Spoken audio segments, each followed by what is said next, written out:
On the 4th of June 1960, 4 teenagers set out on a motorcycle trip for the idyllic shoreline of Lake Bodom in Espoo, Finland.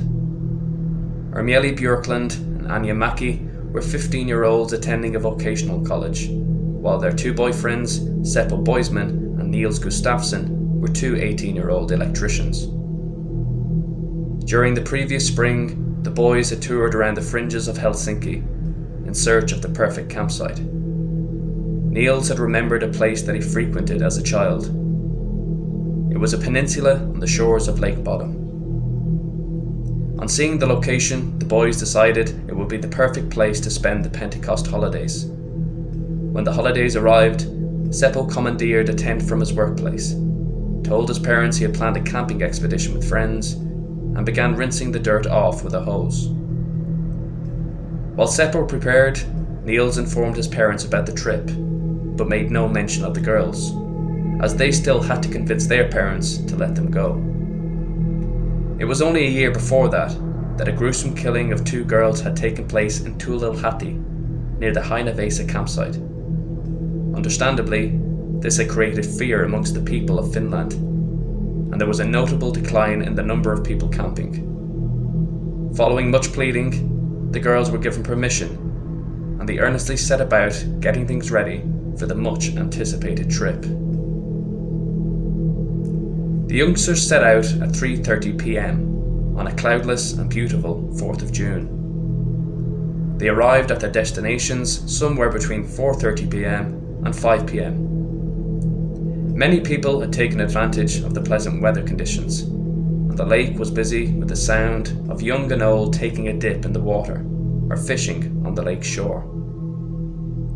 After going to a nearby kiosk to buy ice cream for the girls and cans for the boys, they returned to the site and set up the tent.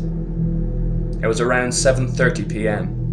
and the sun would set in 2 hours, only to arise again at 3:06 a.m.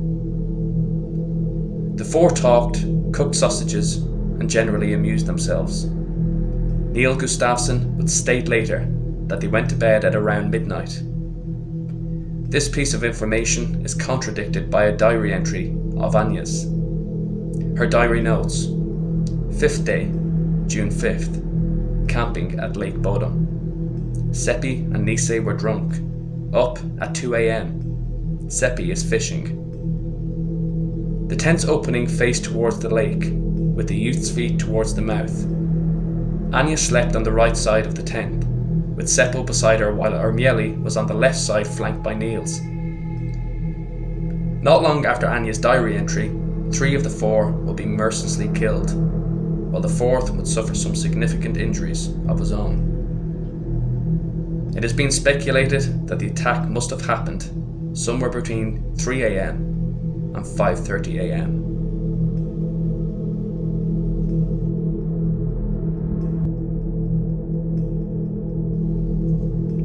June 5th was no different from the day before. The sun was out, the birds were singing, and the sky was clear. Looking out on this fine day, Esko Johansson, a carpenter from Espoo, had decided to make the best of it. He rounded up his 2 sons and neighbour's son. The youngsters set off in advance of Esko. He would follow them shortly by bike. As he cycled on a bike path that ran along Lake Bodom, he noticed a collapsed tent and was alarmed to see, lying on top of it, a young man bloodied and in noticeably bad shape. He immediately rushed to a telephone box near the Espoo water treatment facility and raised the alarm. It was the ambulance service that arrived first. They were in the process of transporting Niels Gustafsson to the hospital when the police reached the scene. The constable of the Espoo Police Department shortly thereafter made an out-of-breath phone call to the duty officer. He stated, "I have to arrange a big operation because there is a damnable thing that has happened at Lake Bodom. There are 3 bodies here and 1 person is injured." Grêlé Björklund, Anja Mäki and Seppo Boisman had been murdered, while Niels Gustafsson had been injured. The investigation commenced immediately, and a large number of police officers were called in to aid the investigation. The site abounded with reporters and curious locals who wandered freely around the site alongside the police. In subsequent years, these actions were roundly criticised, but we will talk more about that later. News of the murders quickly circulated on radio throughout Finland, and the pressure was on for the police to apprehend the perpetrator. Police stopped cars at roadblocks and searched them. A dozen search dogs were drafted on the 7th of June. However, they proved useless. After all, the area had been traipsed upon by countless people over the preceding 2 days. Those investigators examining the tent came across a ghastly scene. The tent was perforated with holes and incisions made by a knife blade. Support strings for the tent had been severed so that the tent would fall on the victims, rendering them defenseless against the vicious onslaught. Outside the tent, leaning on pine trees, were the boys' motorcycles. Reports suggest Boisman was found on his back, lying at the side of the door. I take this to mean he was lying parallel with the opening of the tent. He was wrapped up in the fabric of the tent and had received stab wounds to his chest and throat. His head had been bludgeoned and he had sustained a broken jaw. The cause of death was blood inhalation, due in all probability to a perforated lung. There are discrepancies regarding the position of the girls. One Finnish report states that the girls were found flanking one another, with their heads facing in opposite directions. Other reports state that Ermieli Björkland was outside of the tent, while Anja Mäki was found on top of the tent in a fetal position. Incongruities also consist about the positioning of Niels Gustafsson. Some reports suggest he was laying on his stomach, half in and out of the tent, while there are reports he was on top of the tent, laying across or transverse to the girls. I am unsure as to why there is much contradictory information about the positioning of the victims. There were signs of overkill in the murder of Ermieli Björkland. She had been stabbed 15 times in the neck and face, bludgeoned, and had defensive wounds on her arms. She was in a state of undress from the waist down. One of her trouser legs had been pulled off entirely, while the other was halfway down the other. Several items were strewn around the campsite. Police later determined that certain items were missing. They included motorcycle keys, wallets, watches, and cigarettes, Seppo's knife, and both boys' shoes. It has been said that a soft drink lid was found bobbing on the surface of the water near the camp. Fingerprints were lifted off of it, but they were never linked to anybody. Niels and Seppo's shoes were later found 600 metres away along the road to Lake Bodom. The taking of some of these items appears baffling. Why would the killer have taken motorcycle keys and left the motorcycles? And if he had committed the murder at the time suggested by police, he ran the risk of being spotted, rummaging through packets and taking watches off arms while the sun shone brightly. The taking of wallets and watches is not so hard to explain. Maybe robbery was the motivation. But why take the keys? Did he plan on returning to the scene? Was he spooked and forced to make a quick exit? Or were they merely a cache of souvenirs? One very confusing piece of evidence was a pillowcase. It had been twisted and tied with elastic bands at either end. Investigators never found out what the purpose of this improvised item was for. Blood and semen were found on the pillowcase, but they could not determine who the blood belonged to. However, there is speculation that it is a mixed deposit from multiple victims. This may have misled investigators in the 1960s. They may well have suspected that it was the blood of an unknown assailant. But I must stress, this is speculative and based on my research of forensic capabilities during the period concerned. The semen was not matched to any of the teenage boys, and this creates a larger problem. Other items of evidence have been lost to time. Police found a blanket that had been laid on the floor. There was also a leather jacket that was used as a pillow. These items were returned to the victims' family members and subsequently destroyed. Around 4,000 people were interviewed by police following the gruesome murders. some notable witnesses were found, 3 of whom had significant evidence. The first witness of notable interest was a woman living on the west side of the lake. She had seen 2 men fishing at around 4 a.m. These 2 men have never been identified. One of the questions I have about the case is how the killer used both a knife and a blunt object. Is there a possibility that there is more than one killer? Some have said the fishermen could have been Seppo and Niels. However, this is contradicted by Niels, who claims he was fishing at another location. If it was not either of the 2 victims, why haven't these 2 men come forward in what was, and still is, a highly publicised case? Other witnesses included 2 birdwatchers, Kalevi Hapalainen and Heikki Salonen. It is said they heard voices coming from the direction of the tent. It may well have been the murmurings of the victims as they desperately tried to stay alive. Shortly after, at around 6 a.m, some sources say 6:10 a.m, they walked by the campsite and noticed the collapsed tent and a pair of legs on top of the tent, but it cannot be determined whose legs they were. Critically, the boys saw a man with blonde hair walking south, away from the scene. Salonen stated in a 2003 article that he and his friend saw a person dressed in light clothes slip in behind one of the beech bushes. At the time, they simply believed he was going to fetch water for coffee or brush his teeth. Another witness, by the name of Olavi Kivalahti, was fishing west of the campsite. He says that at about 6 a.m, he saw a blonde man walking through the area with a light-coloured jacket or shirt and dark trousers. The man was described as between 20 and 30, around 5'8", with a regular build and light hair. After the arrest of Gustafsson in 2004, Olavi stated, "The murderer cannot have been Gustafsson.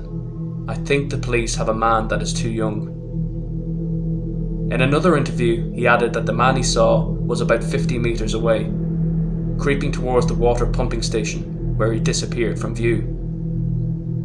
Many have suggested that Olavi's not a reliable witness due to a case of nearsightedness, but his account certainly tallies with those given by the other boys, and the drawing taken by Olavi's description is uncannily similar to that obtained by Gustafsson during hypnosis.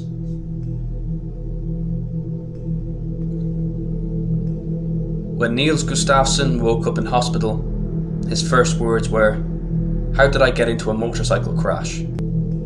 He did not remember anything about the murders. When leaving the hospital, he gave the following statement: "I had a total of 10 stab wounds to the face. Both the upper and lower jaw had been crushed using a rock or heavy pipe. I also had a number of cuts to my hands and elbows.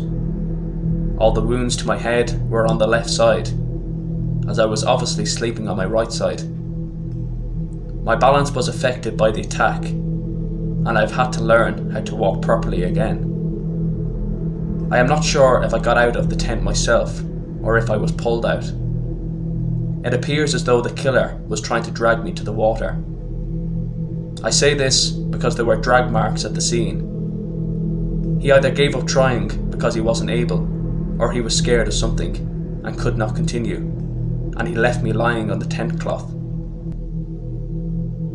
It must be stated that during Gustafsson's trial, it was denied by the police that these drag marks ever existed. Under hypnosis, Niels would describe the events, and he was able to provide a detailed account of the assailant. The description given is remarkably similar to that given by Olavi Kivalahti. In this account, he says that he awoke when the tent fell. During the attack, a large rip was made in the fabric, and through this rip, he was able to get a look at the murderer. There is no information that I could find suggesting that Niels knew anything about the description given by Olavi. To complicate the case further, some medical experts have said it is not possible for someone suffering from amnesia to give such an account under a state of hypnosis.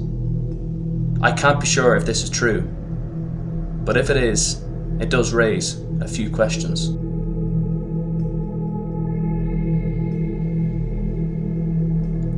Three figures stand out as the most prominent suspects in the case. However, over the years and early on in the investigation, the list of suspects was vast. The first suspect was a man known locally as the Kiosk Man.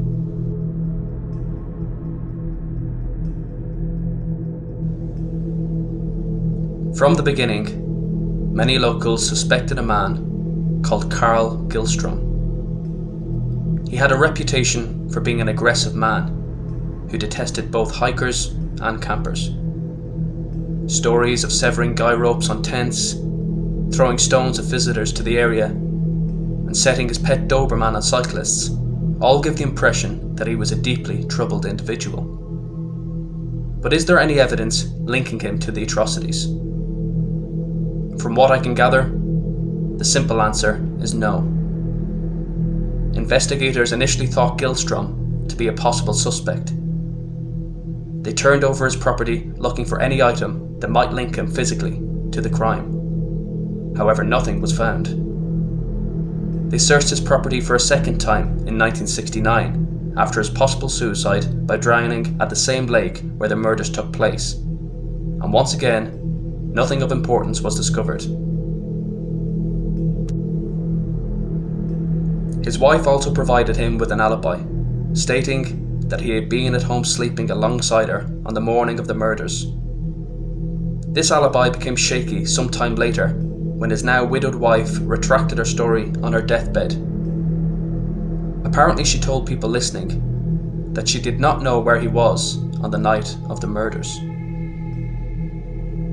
Guilt follows him because it is said he confessed to the crimes on several occasions during bouts of drunkenness. At bottom, however, all of this is local conjecture and gossip. There is nothing definitive linking him to the crime.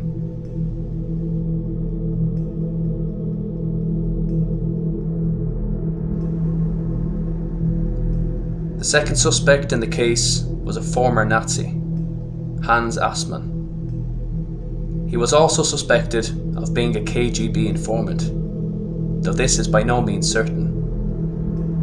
A medical professional by the name of Jorma Palo brought Assmann to the fore as a suspect in 2003, when his book, Bodom's Riddle, was released. Within the pages of this book, Palo recounts an interesting story that occurred on the 6th of June 1960 at the Helsinki Surgical Hospital. While on shift, Palo remembers meeting the above-mentioned man in very weird, one might say suspicious, circumstances. Hans Assmann arrived at the hospital in a dishevelled state. His hands were dirty, and he was wearing blood-stained clothes. No obvious cause for visiting the hospital could be seen, and he was in a state of great anxiety. Medical staff also believed he was feigning unconsciousness, with one report suggesting that they even used a needle to see if this was so. Palo states that he did call the police. However, they did not seem to think the report was noteworthy. He also writes that he kept the blood-stained clothes, believing that the police would be interested in examining them for evidence linking Assmann to the crime. Further credence is given to this story of Palo's by the fact that Assmann resided only 3 miles away from the scene of the crime, and his appearance bears notable similarities to the sketches given by both Olavi and Gustafsson. It is said that when the first sketch was released, he cut his hair.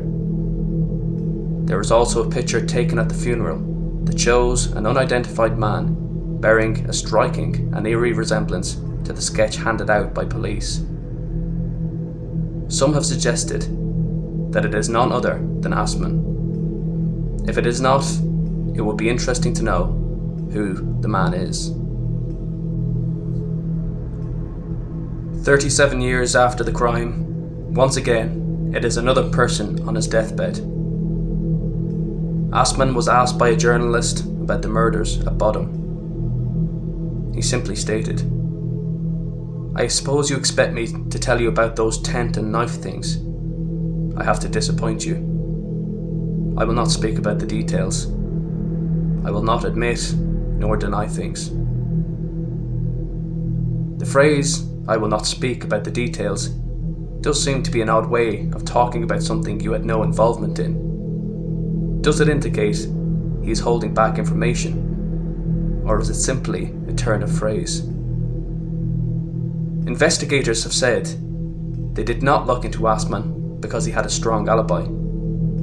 This alibi was not made public until the trial of Niels Gustafsson. It was at this time that we heard the alibi was given by a landlord and his wife.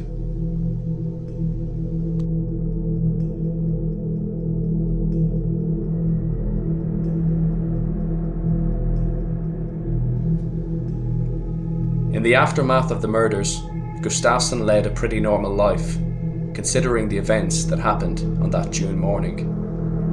However, all that was to change when police reopened the case in 2004. They had discovered blood residue belonging to the 3 victims on Gustafsson's shoes. It was concluded that whoever the killer was must have been wearing them during or after the slaying.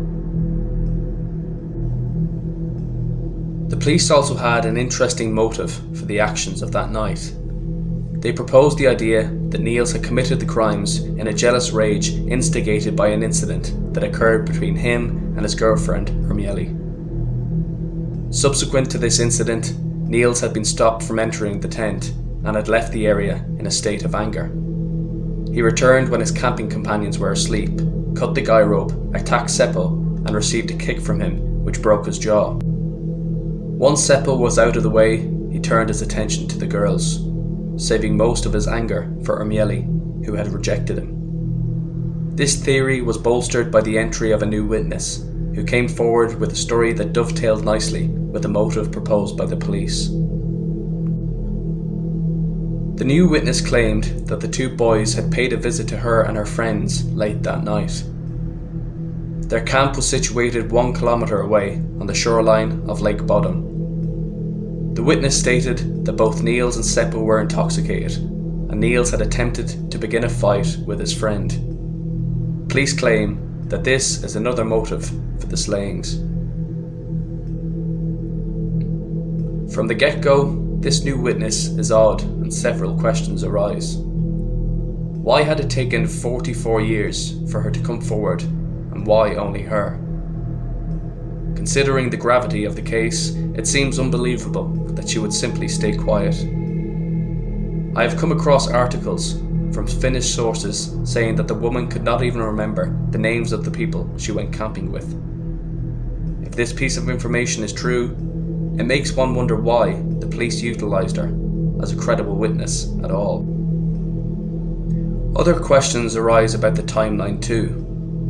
Do police believe that after the altercation between Seppo and Niels at the new witness's campsite, that they returned to their tents, and on arrival, Niels was then told he could no longer sleep there and went off again only to return and commit the murders?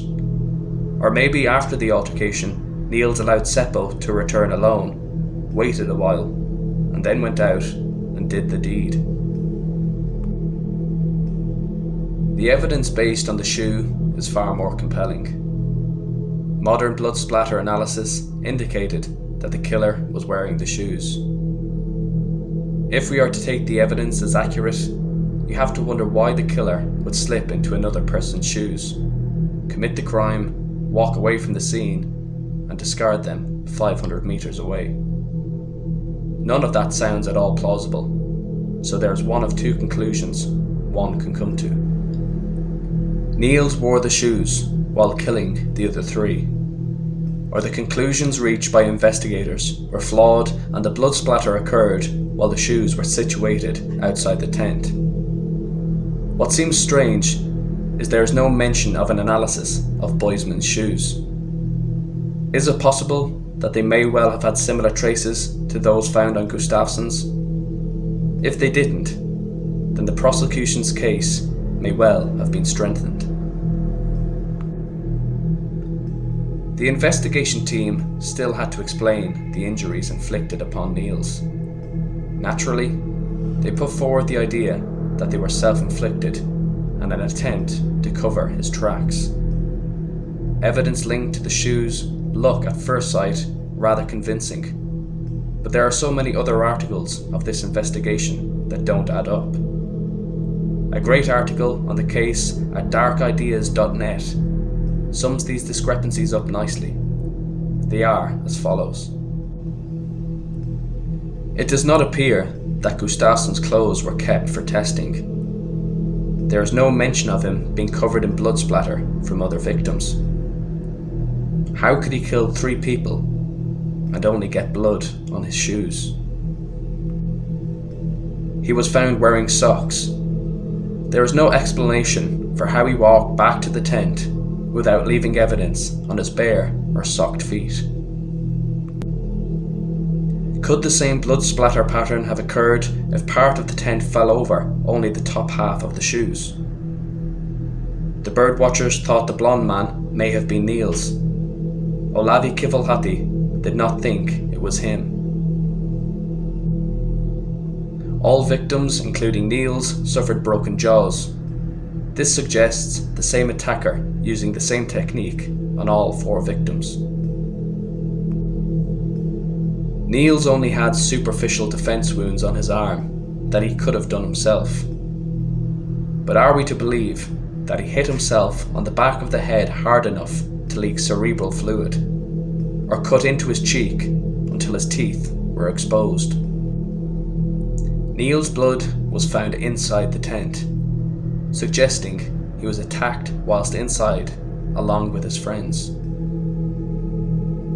There is no way anyone could convict Niels without reasonable doubt. The Finnish court came to the same conclusion, and he was awarded €44,000 in compensation. Please let us know what you think of this case in the comment section below, and please like, share and subscribe to Mystery Scope. Thank you for watching.